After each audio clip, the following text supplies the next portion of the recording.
성경 말씀 창세기 3장 14절에서 24절입니다.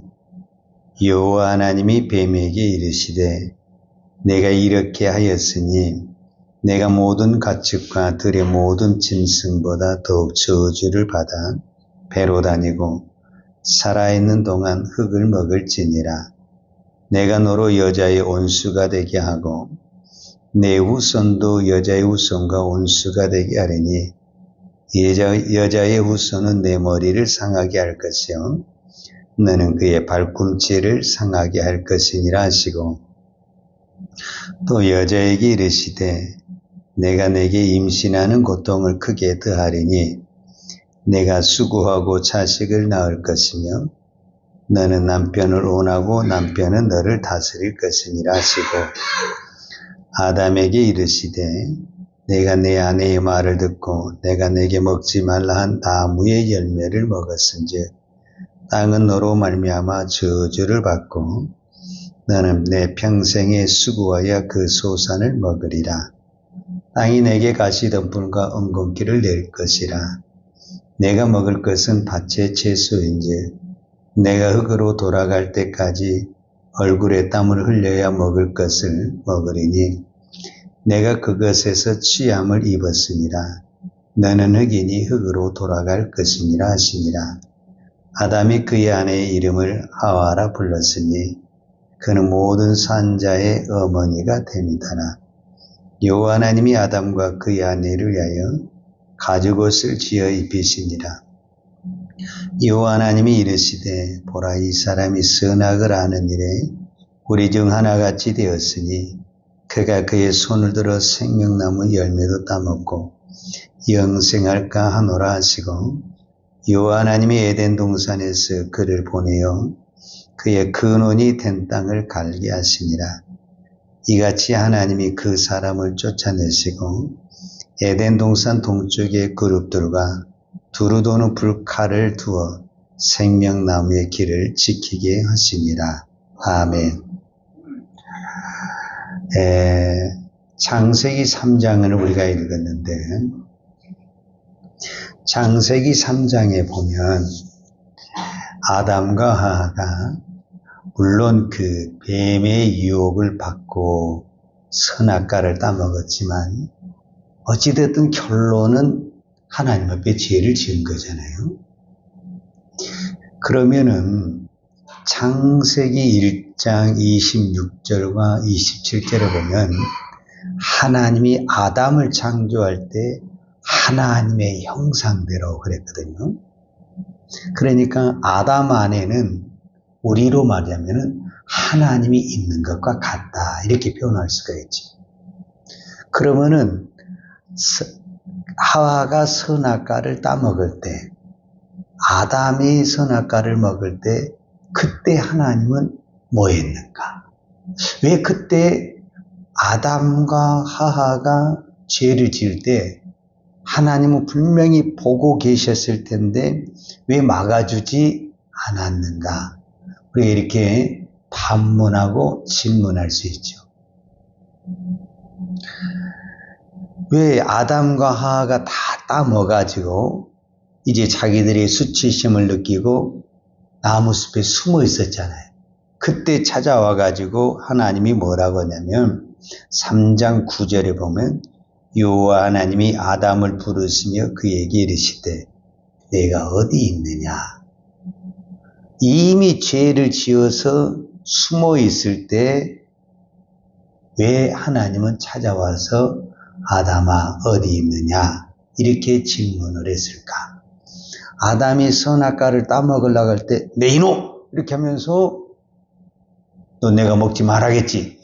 하나님이 그때 한 번만 그렇게 했어도 먹으려다가 하나님이 그 말씀이 딱 하고 하나님이 나타나면 어떡하겠어요? 안 먹어야지. 이렇게 분명히 그랬을 텐데 하나님은 그때 전혀 나타나지 않았고 그냥 가만히 보고만 계셨다라는 거죠. 그러니까 하나님이 아담과 하와에게 자유를 주셨다고 그랬는데 그 자유는 선을 행할 수 있는 자유도 있고 죄를 지을 수 있는 자유도 있습니다. 만약에 우리가 죄를 지을 때마다 하나님이 다 나타나서 내 이놈 그렇게 한다면은 아마 우리는 평생 죄를 안 짓고 살 것입니다. 그러면은 우리에게는 죄를 지을 수 있는 자유, 즉 엄격하니 의미하자면은 자유가 없는 것이죠.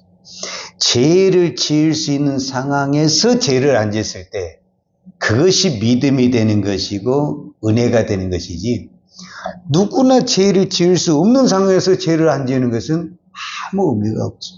그러니까 이 세상이 분명히 제약된 도시이고 타락된 도시인데, 이 세상에서 내가 믿음의 길을 가니까 이 믿음이 고난도 있고 아픔도 있지만 귀하고 존귀한 것이 되는 것이지, 아니 믿음의 방해가 아무것도 없다, 시험도 아무것도 없다, 그런데 믿음을 잘한다, 그건 뭐 의미가 없는 거죠. 그러니까 오늘 여러분들에게, 저에게도 마찬가지고 우리 모두에게는 죄를 지을 수 있는 환경이 너무너무 많습니다. 어쩌면 눈 뜨고 잠자리 들 때까지 우리는 입술로 죄를 지을 수도 있고, 생각으로 죄를 지을 수도 있고, 마음속으로 또 죄를 지을 수 있고, 행동으로도 죄를 지을 수 있고, 수많은 죄를 지을 수 있습니다. 그 속에서 내가 하나님을 믿음으로 그 죄를 내가 이겨냈을 때 그 믿음이 존귀한 믿음이 되고 위대한 믿음이 되는 것이지, 나에게 아무런 그런 것이 없는데 딱 의미가 없는 거죠. 자, 여기서 또 한 가지, 어제도 제가 말씀을 드렸는데, 사단의 최종적인 목적은 아담이 아닙니다. 사단의 최종적인 목적은 하나님이고 하나님의 말씀을 무너뜨리는 것입니다. 그런데 사단은 하나님을 바로 공격할 수가 없습니다. 왜? 자기 자신의 능력에 한계가 있죠. 어디까지나 사단도 일종의 피조물이죠. 피조물이지만 영적인 것이고 인간보다는 더 강한 힘을 가지고 있는 거죠. 그래서 하나님의 형상을 가지고 있는, 하나님이 우리로 말하면 자기 자식을 죽기까지 사랑하는 인간을 치는 것은, 인간을 넘어지게 하는 것은 결국은 하나님의 얼굴에, 하나님의 말씀에, 또 하나님과 인간의 관계를 깨는 아주 좋은 방법이죠. 그래서 하나님은, 사단은 인간을 공격을 하게 되는 거죠. 자, 인간이 이제 넘어졌어요. 아담도 넘어졌어요. 하와도 넘어졌어요. 그래서 이제 하나님은 그 인간에게 약속한 대로 벌을 주고 이제 끝내버렸다. 이제 하나님과 인간의 관계가 끝내버렸다. 그러면은 하나님의 그게 잘한 것이냐? 결국은 하나님의 이름의 문제가 되는 거죠. 그래서 하나님은 비록 아담과 하와가 죄를 지었고 어떤 부분에서는 죽을 죄를 지었음에도 불구하고 이 인간을 살려주는 길을 찾아내십니다. 자, 그것이 첫 번째로 제일 먼저 한 것이, 하나님이 아담을, 하나님이 인간을 찾아온 것이다. 그게 이제 여호와 하나님이 아담을 찾아오는 것이다. 그러니까 이 땅에 수많은 종교가 있는데 종교는 두 가지로 나눠지는 겁니다. 인간이 신을 찾아가는 종교, 이거는 세상의 종교를 말합니다. 하나님이 인간을 찾아오는 종교, 이것이 우리가 믿는 우리의 유일신 하나님인 것입니다. 그러니까 인간이 신을 찾아간다. 그 말은 결국은 인간이 신을 만들게 되는 것이고, 신을 만들었다는 것은 결국은 인간이 신이 된다라는 것입니다. 하나님은 우리를 찾아오셨습니다. 그 말은 무슨 말이냐면, 죄인은 하나님을 찾을 수가 없고 도망가고 숨고 피하기만 하는 것입니다. 도망가고 숨고 피하기만 하는 그 인간을 찾아오셔서 그 모든 죄를 용서하시고 회복해 주시고 살 길을 열어주신 분이 하나님이시다. 이렇게 정의할 수 있습니다. 그러니까 아담아 어디 있느냐 그 말 속에는 내 이놈 너 왜 그 짓을 했냐 그런 의미가 아니라 아담아 나는 네가 나에게 죄를 지었어도 내가 내 말을 지키지 않고 선악과를 따먹었어도 나는 너를 여전히 사랑하고 내가 너를 용서하고 내가 어떻게 하면 너가 다시 살아날 수 있는 길을 알려주겠다라는 의미가 아담아 어디 있느냐. 그러니까 하나님이 아담을 찾은 것은 그 지은 죄를 가지고 벌을 주고 죽이려는 의도가 아니라 물론 벌은 받죠. 우리가 잘 아는 대로 벌은 받지만은 그 벌보다 더 중요한 것은 나는 너를 죽이지 아니하고 살리겠다라는 거죠. 우리가 부모의 입장에서 자녀가 잘못을 했을 때 매를 때리죠. 이건 벌이죠, 벌. 매를 때린다고 해서 내가 죽이려고 매를 때리냐? 그런 부모는 한 명도 없습니다. 이 자녀를 살리기 위해서 매를 때리는 것입니다. 더 좋은 사람 만들기 위해서 매를 때리는 것입니다. 그렇기 때문에 하나님이 하와에게 찾아와서 벌을 주는 것은 죽이려고 하는 벌이 아닙니다. 살리는 벌이고 다시 일으키는 복입니다. 그래서 어떤 부분에서 아담에게 주는 벌, 하와에게 주는 벌이 어떤 부분에서는 고통과 수고로움이 있지만 그것은 인간에게 가장 큰 축복이고 행복이고 기쁨입니다. 여인에게 애를 낳는 것보다 더 큰 기쁨은 없습니다. 남성에게 열심히 일하는 것보다 땀 흘려서 일하는 것보다 더 큰 축복은 없습니다. 요즘 시대가 일을 안 하고 어떻게 살까 하는 그런 건데 이거는 사실은 성경적인 원리에서는 그렇게 맞지는 않습니다. 자, 그 다음에 이 아담과 하와를 어떻게 이제 살려주느냐. 어찌됐든 하나님은 약속을 했잖아요. 이 선악과를 먹는 날에는 반드시 죽는다. 이렇게 약속을 했기 때문에 결국은 하나님은 이 아담과 하와에게 가죽옷을 지어주면서 그들의 그 수치와 그 죄를 다 덮어주시고 그 다음에 그들의 죄를 이 짐승에게 덮어씌우고 그들을 다 회복해 주시는 겁니다.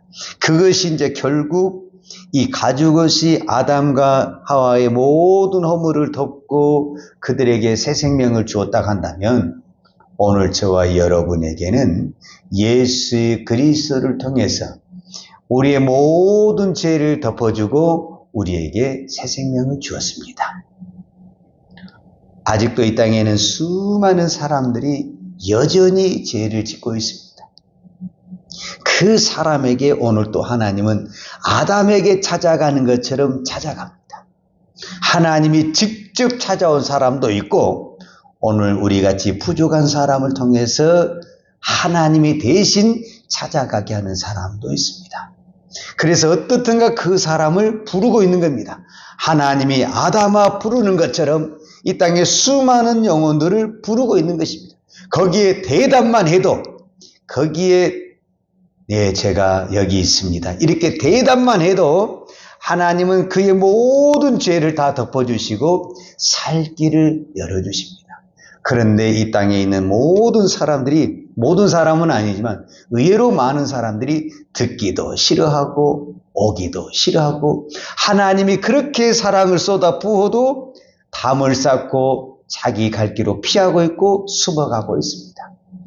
오늘 우리는 그 부르심에 오늘 또 우리가 이 새벽에 나왔습니다.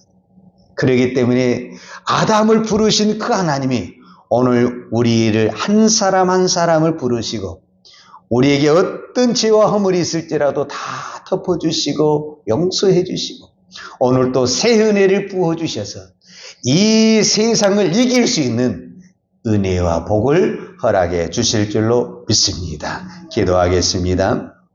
하나님 아버지 감사합니다. 아담과 하와가 죄를 범하고 숨고 피하였지만 하나님은 거기까지 찾아오셔서 그들의 죄를 다 용서하시고 가죽옷을 만들어서 그들에게 덮어주시고 다시 새 생명을 허락하신 아버지 하나님, 오늘 우리도 감히 하나님을 찾을 수 없는 참으로 큰 죄인인데 하나님이 찾아오셔서 우리의 모든 죄를 속량해 주시고 이제는 예수 그리스도의 십자가의 보혈로 우리의 죄를 씻어주시고 하나님의 자녀된 권세를 허락하여 주신 아버지 감사합니다. 오늘도 주신 하나님의 은혜를 가지고 이제는 우리가 더 이상 이 세상에 지지 아니하고 예수의 이름으로 십자가의 보혈로 이 세상을 이기는 믿음의 종들 다 되게 하여 주옵소서. 예수님의 이름으로 기도하였습니다. 아멘. 여호와는 내게 복을 주시고 너를 지키시기로 하며 여호와는 내 얼굴을 비추사 은혜 베푸시기로 하며 여호와는 그 얼굴을 내게로 향하여 드사 평강 주시기를 원하노라. 이제는 우리 주 예수 그리스도의 은혜와 아버지 하나님의 그 크신 사랑과 성령님의 풍성한 은혜가 오늘도 오직 십자가의 은혜로 십자가의 이름으로 이 땅에 승리하며 믿음의 길을 달려가기를 원하는 사랑하는 주의 종들 머리머리 예와 이 나라의 민족과 한국 교회에 온 열방에 이 생명의 복음을 증거하는 선교사님들 예와 사랑하는 주의 자녀들 머리 위에 이제부터 영원토록 함께 있을지어다. 아멘.